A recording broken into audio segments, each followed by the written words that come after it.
Sindicato Mexicano de Electricistas.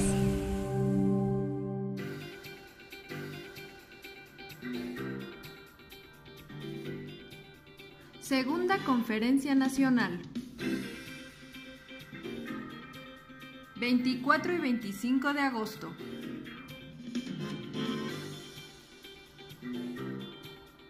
Momentos estelares.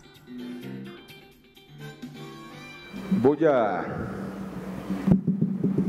poner sobre la mesa y la discusión de todos ustedes, porque el chiste es de que todos participemos en estas reflexiones, en esta discusión, algunas ideas complementarias a lo ya expuesto por el compañero Montes de Oca.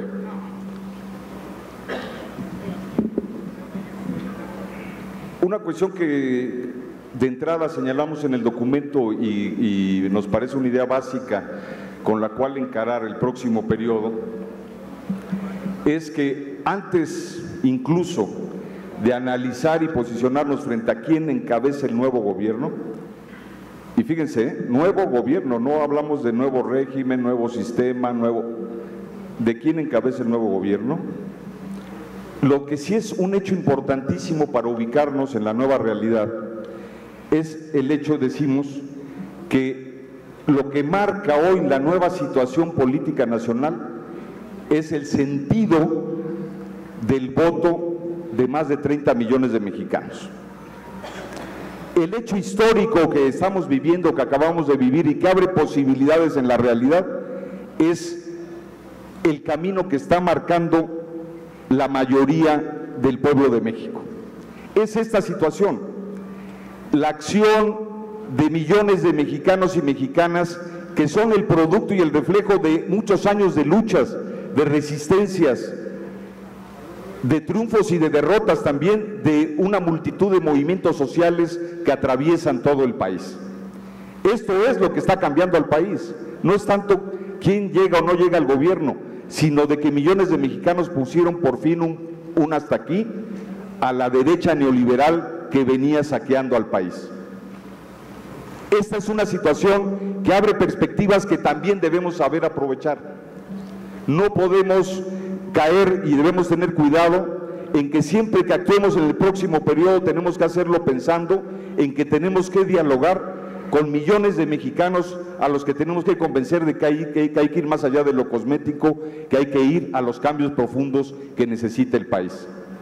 Porque si no nos podemos equivocar solamente viendo a los políticos que están ahí. Tenemos que hablar con los millones de mexicanos y mexicanas que hoy dijeron vamos a actuar. Entonces, esa es la primera cuestión. El hecho histórico de un cambio político que tiene que ver con la acción de la gran mayoría del pueblo mexicano. Esto es lo que abre perspectivas importantes y sobre el cual tenemos que posicionarnos. Otra cosa es quién llega al gobierno a partir de este movimiento histórico de millones de mexicanos. Ahí ya se ha expuesto, pues tenemos un gran problema. De hecho, es una ironía histórica el hecho de que el PRI, que duró tantas décadas en el gobierno, haya sufrido su peor derrota histórica, pero el nuevo gobierno esté lleno de priistas. Es decir, de fuerzas que perdieron, pero que ganan porque hay una gran dosis de continuidad en lo que viene. Esa es la ironía para el pueblo mexicano, o la tragedia si lo queremos ver así. Porque no son personajes de la izquierda o de los movimientos sociales quienes han capitalizado y encabezan, sino fuerzas que vienen de la misma fuerza política derrotada. Este es un gran problema. El hecho positivo histórico es la acción de millones de mexicanos. El hecho un poco trágico es que capitalizan quienes de alguna manera vienen de lo mismo. Vamos a enfrentarnos en esta contradicción. Y es una realidad porque por lo menos ya no digamos cambios económicos profundos, sino debería esperarse cuando menos de un cambio como este que derrotó a los partidos de la derecha neoliberal tradicional, que por lo menos se abrieran ahora sí las puertas de la transición a la democracia en este país, porque no ha habido transición a la democracia, hubo alternancia entre el PRI y el PAN, pero no hubo transición a la democracia. Y lo menos que se pudiera esperar de la transición a la democracia, y segundo, enterrar al neoliberalismo. Mucha gente fuera del país se pregunta, bueno, ¿México ya no va a ser neoliberal? ¿Ya pasó la negra noche del neoliberalismo en la que estuvimos metidos más de 30 años? Y decimos, no, todavía estamos en el mismo país, vamos a ver, pero lo menos que debería esperarse es que se enterrara el neoliberalismo. Y Andrés Manuel López Obrador dijo ayer o antier que no solo se iba a acabar el régimen de Peña Nieto, sino también el del modelo neoliberal. ¿Será cierto? Hasta donde vemos anunciado, no hay nada de esto. Incluso un tema fundamental que sucede en estos días, que insertó a México en la globalización neoliberal, como es el Tratado de Libre Comercio de América del Norte con Estados Unidos y Canadá, va viento en popa. Incluso con el aval del equipo de transición, en estos días se está terminando de negociar el Tratado de Libre Comercio con Estados Unidos y Canadá, que fue uno de los peores candados que nos puso el neoliberalismo a los mexicanos para atarnos a un determinado modelo de no desarrollo. Y ahí va el Tratado de Libre Comercio. Y así muchas cosas más. Entonces, realmente tenemos que cuestionar si realmente se están planteando solo políticas asistencialistas o habrá una marcha atrás a todas las políticas neoliberales que saquearon a este país. Pero vamos a enfrentar contradicciones y efectivamente hoy parece que todos están con el nuevo gobierno. Todos los empresarios felices, las transnacionales felices, Estados Unidos feliz, los charros ya dijeron que están con él y han sacado desplegados, ¿no? La CTM, la CROC, ahora resulta que todos están en el mismo barco, ¿no? ¿Será cierto? Esta es una cuestión que en los primeros años de ilusiones va a ser difícil de ver, pero va a tener un desenlace. Y nosotros planteamos en el documento que después de un primer momento, de un primer periodo, va a llegar necesariamente el momento de la verdadera disputa. La verdadera disputa entre izquierdas y derechas, la verdadera disputa entre los trabajadores y el poder, la verdadera disputa entre los movimientos sociales y los grandes empresarios. Ese momento va a llegar. Porque así como estos empresarios hoy están de plácemes con López Obrador, puede llegar el momento en que no les guste lo que haga, aunque no sea, o que no sea suficiente. Y ahí sabemos cómo la juegan. Hoy le aplauden, mañana puede ser quienes le claven la cuchillada. Ya tenemos las experiencias en América del Sur, porque nosotros estamos actuando a contracorriente en México. Ahora estamos dando un paso hacia adelante cuando en América del Sur muchos gobiernos que se decían progresistas o de izquierda están bajo el embate de la derecha neoliberal o han caído. Y muchas de estas situaciones en Brasil o en Argentina o en otros países hay que sacar las lecciones, porque los mismos aliados empresariales y de la derecha que en un momento dado apoyaron esos gobiernos, después son los que les hicieron la campaña de desestabilización y los metieron incluso a la cárcel, como hoy está Lula. La derecha, cuando se decide a disputar, lo hace en serio, no se anda a medias tintas, y se ha podido con países más poderosos y fuerzas políticas mucho más poderosas como las que había en Brasil. ¿Qué le va a durar a esos poderes fácticos, a los medios, a las grandes transnacionales, a los poderes económicos que siguen siendo los mismos, voltearse y contra ese gobierno? Pero también al mismo tiempo, cuando desilusione, porque es probable que eso, muy probable que eso suceda, incluso a los que hoy le dan no solo el beneficio de la duda, sino que piensan que van a haber grandes cambios y están todos los días yendo a pedir cosas a la casa de López Obrador. ¿En qué momento va a llegar esa decepción o esa contradicción? Y hay muchas cosas históricas que se podrían decir. Hoy no vino Adolfo Gili porque está enfermo, pero en la última ocasión que estuvo Gili aquí, cuando estuvo Marichuy aquí en este mismo auditorio, me regaló su último libro que se llama Cada quien morirá por su lado, y es la historia de la decena trágica en 1913 en México, cuando estaba Madero. No vayamos a otros países, a otras historias, a otros febreros. Este febrero de 1913 en México, ojalá y no se repita, porque en aquella ocasión, y no hago una cita nada más, de un testigo calificado en aquellos años, que narraba esos meses que vivió Madero.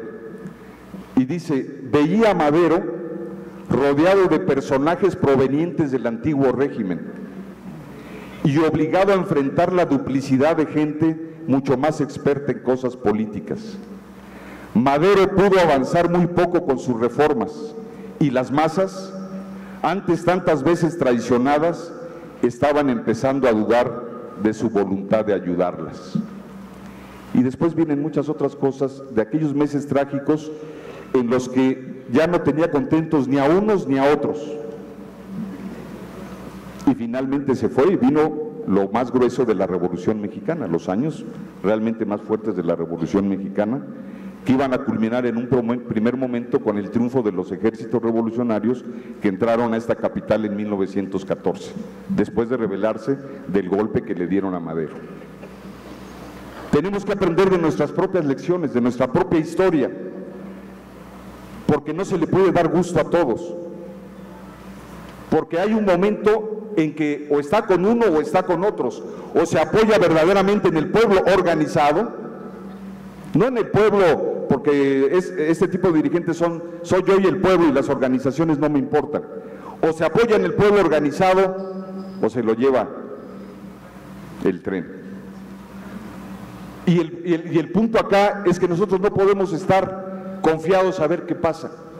En el documento decimos, hoy es fundamental, es de vital importancia construir desde ya un polo social alternativo, porque va a llegar el momento en que ese polo social alternativo, construido por los verdaderos actores sociales, las organizaciones de trabajadores, de campesinos, de pobladores, indígenas, de jóvenes, de mujeres, tienen que estar unidos para disputar verdaderamente los cambios que se necesitan en este país con quienes no quieren que haya cambios.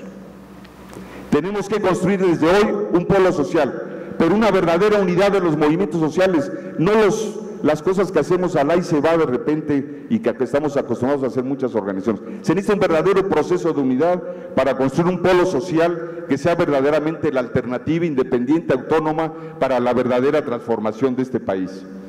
Y en especial, entre los trabajadores, necesitamos empezar ya con la unidad del movimiento sindical independiente. El movimiento sindical independiente que tanto trabajo ha costado construir, hoy debe ser un actor. Los trabajadores deben ser un actor, no subordinado al nuevo gobierno. No con críticas sectarias ni ultraizquierdistas, pero no subordinado, independiente, autónomo, que marque alternativas y que parta de su propia unidad. Un movimiento sindical que tiene claro además que lo fundamental, hay muchas cosas en este país pendientes, el salario, el empleo digno, pero hay una cuestión fundamental. Si hay algún pendiente histórico en este país, es llevar la democratización que ha avanzado a nivel ciudadano. Hay que llevar esa democratización al mundo del trabajo, al mundo sindical y laboral. Hay que democratizar, hay que devolver a los trabajadores, y eso es lo mínimo que puede esperarse, que se le devuelva a los trabajadores el derecho a votar y a elegir libremente, pero de manera verdadera libremente, a sus dirigentes, a sus sindicatos, a sus contratos colectivos. Que haya democracia para los trabajadores, que hemos sido tratados como ciudadanos de segunda o de tercera, privados de elegir a nuestras organizaciones y a nuestros dirigentes en la mayoría de los casos. Porque aquí estamos reunidos organizaciones independientes, que ha costado mucho trabajo mantener, preservar, pero más del 80% de los trabajadores mexicanos no tienen sindicato, no tienen contrato, están bajo el dominio de los charros, están bajo sindicatos de protección y hay que liberarlos. Hoy es el momento de liberarlos, hoy es el momento de exigir libertad sindical, libertad para elegir nuestros sindicatos y nuestros dirigentes. Es lo mínimo que podemos exigir hoy. Porque además, compañeras y compañeros, una cosa es clara, independientemente de la postura que tenga cada quien frente a la nueva situación. No estamos pidiendo que nos regalen nada, estamos pidiendo que nos dejen las manos libres, porque nos han tenido las manos amarradas con el control charro, con el control corporativo, con los sindicatos de protección. Déjenos las manos libres y aumentaremos los salarios. Déjenos las manos libres y derrotaremos el outsourcing. Déjenos las manos libres y organizaremos a la mayoría de los trabajadores en sindicatos. Y por eso hoy tenemos que coincidir en una cosa: democracia y libertad sindical ya, no hay pretextos para eso, que se acabe el tope salarial que no está escrito en ningún lado, pero existe, que nos dejen en libertad de negociar, que nos dejen en libertad de organizarnos.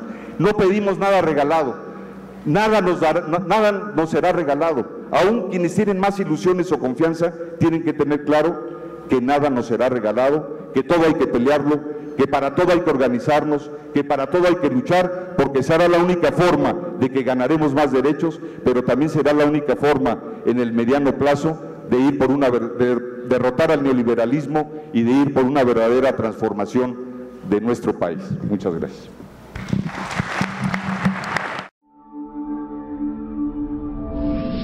Radio.